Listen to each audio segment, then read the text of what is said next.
2 years ago. Then Mayor Will Bach thought it appropriate that the Declaration of Independence be read aloud on the steps of City Hall. The following year, he recruited members of the Garrison Players to assist in the reading, and the tradition lives on. 22 years, and we will definitely keep it going. Woo!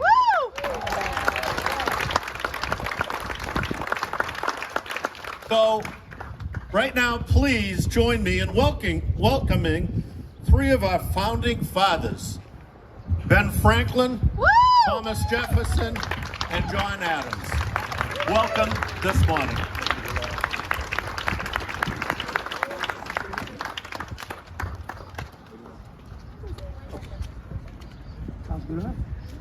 Good morning. Good morning.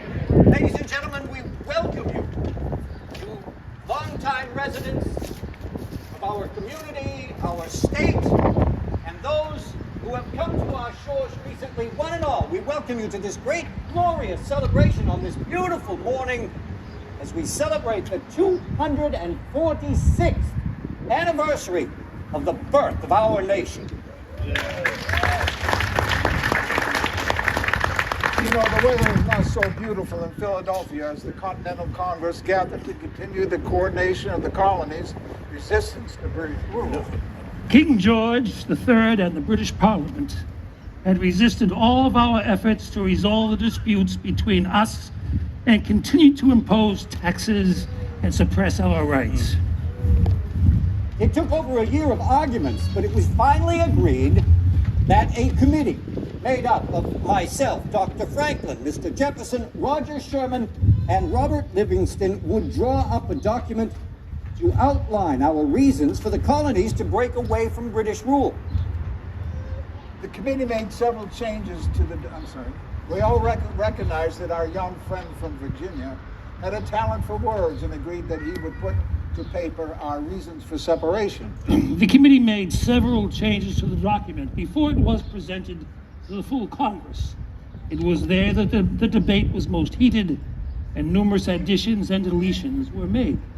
But in the end, by a unanimous vote, the delegates of the Second Continental Congress gave their approval and 56 men signed it. Friends, hearken now to the words agreed to on this day 246 years ago. The unanimous declaration of the 13 United States of America.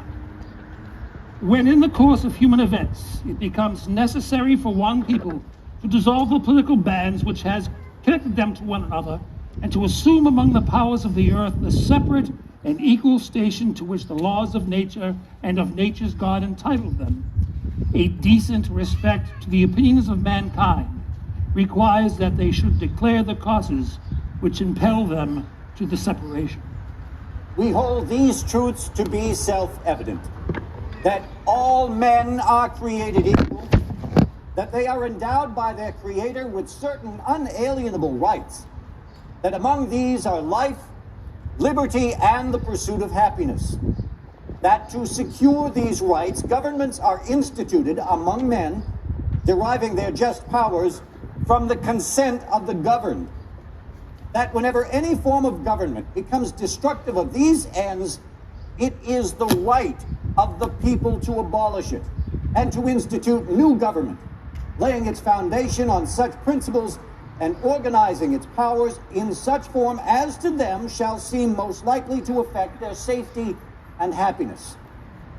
Prudence indeed will dictate that governments long established should not be changed for light and transient causes, and accordingly all experience hath shown that mankind are more disposed to suffer while evils are sufferable than to right themselves by abolishing the forms to which they are accustomed.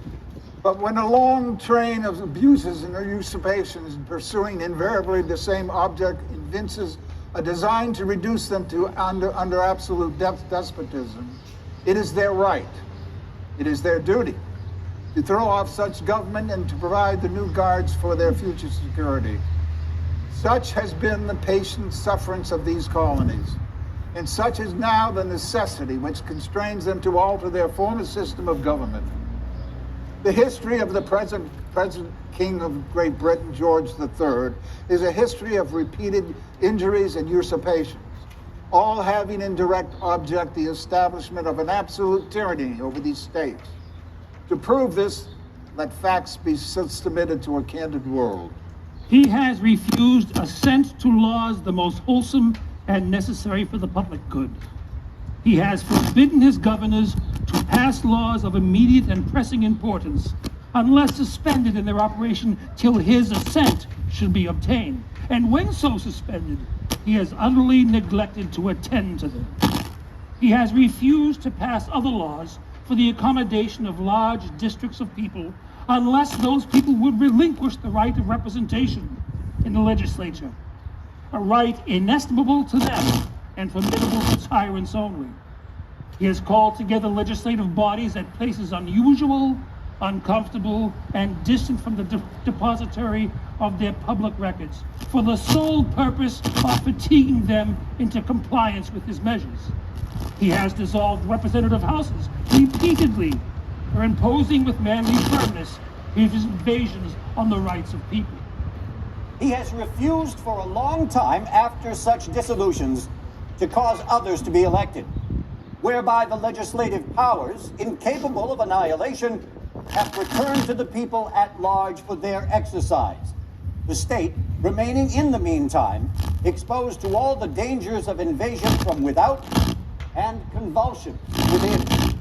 He has endeavored to prevent the population of these states for that purpose, obstructing the laws for naturalization of foreigners, refusing to pass others to encourage their migration hither, and raising the conditions of new appropriations of lands. He has obstructed the administration of justice by refusing his assent to laws for establishing judiciary powers.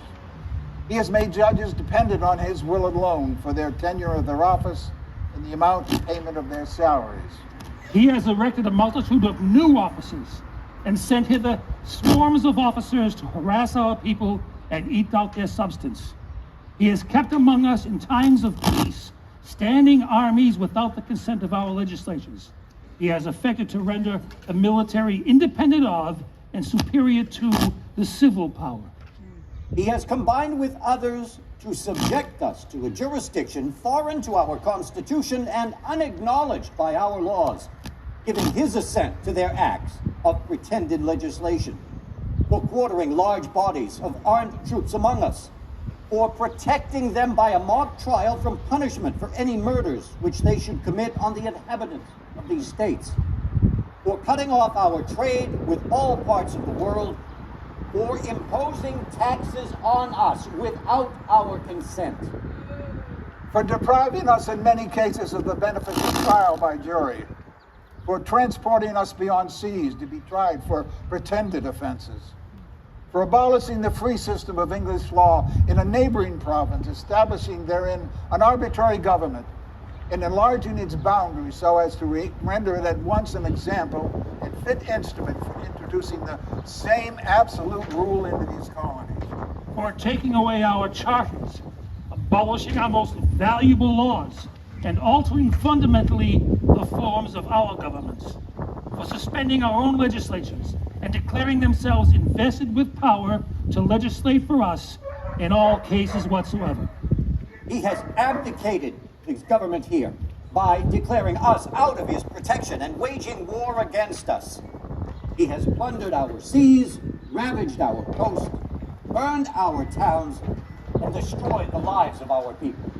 He is at this time transporting large armies of foreign mercenaries to complete the works of death, dissolution, and tyranny, already begun by the circumstances of cruelty and perfidy, scarcely paralleled in the most barbarous ages, and totally unworthy of the head of a civilized nation. He has constrained our fellow citizens taken captive on the high seas to bear arms against their country, to become the executioners of their friends and brethren, or to fall themselves by their hand. He has incited domestic insurrections among us, and has endeavored to bring on the inhabitants of our frontiers, whose known rule of warfare is an undistinguishable destruction of all ages, sexes, and conditions. In every stage of these oppressions, we have petitioned for redress in the most humble terms. Our repeated petitions have been answered only by repeated injury. A prince whose character is thus marked by every act which may define a tyrant is unfit to be a ruler of a free people. Nor have we been wanting in attention to our British brethren. We have warned them from time to time of attempts by their legislators to extend an unwarrantable jurisdiction over us. We have reminded them of the circumstances of our immigration and settlement here. We have appealed to their native justice and magnanimity, and we have conjured them by the ties of our common kindred to disavow these usurpations, which would invariably interrupt our connections and correspondence. They too have been deaf to the voice of justice and consanguinity. We must therefore acquiesce in the necessity which denounces our separation and hold them as we hold the rest of mankind. Enemies in war, in peace, friends. We, therefore, representatives of the United States of America, in General Congress assembled, appealing to the Supreme Judge of the world for the rectitude of our intentions, do, in the name and by the authority of the good people of these colonies, solemnly publish and declare that these united colonies are, and of right ought to be, free and independent states, that they are absolved from all allegiance to the British Crown, and that all political connection between them and the state of Great Britain is and ought to be totally dissolved, and that as free and independent states, they have the full power to levy war, conclude peace, contract alliances, establish commerce, and to do all other acts and things which independent states may of right do. And for the support of this declaration, with a firm reliance on the protection of divine providence, we mutually pledge to each other our lives, our fortunes, and our sacred honor.